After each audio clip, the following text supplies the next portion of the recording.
BN9 TV news ఛానల్కి స్వాగతం.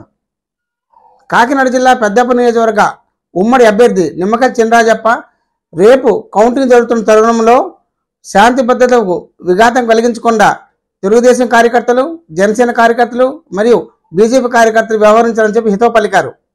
మనం అందరూ పోలింగ్ కౌంటింగ్కి సంబంధించి అన్ని రకాల సహాయశాఖలు అందించాలని చెప్పేసి శాంతి భద్రతలకు విఘాతం కలిగించి ఉండాలని చెప్పి ఆయన కోరారు.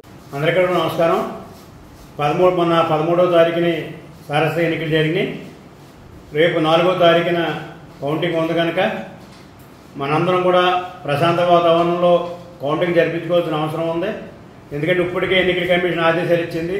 పోలీసు యంత్రాంగం అంతా కూడా పాటించడం జరుగుతుంది. పోలీసు యంత్రాంగం కూడా హెచ్చరికలు ఇచ్చింది. అందరూ కూడా ర్యాలీలు కానీ సమావేశాలు కూడా చేయకూడదని చెప్పి ఆదేశాలు ఉన్నాయి కనుక తెలుగుదేశం కార్యకర్తలు, జనసేన కార్యకర్తలు, బీజేపీ కార్యకర్తలు అందరం కూడా ప్రశాంత వాతావరణంలో కౌంటింగ్ జరిపించుకుందారని చెప్పి అందరూ కూడా అలా ఉండాలని చెప్పి మేము కార్యకర్తలందరూ కూడా సూచన ద్వారా మీకు అందరికీ కూడా తెలియజేస్తాం.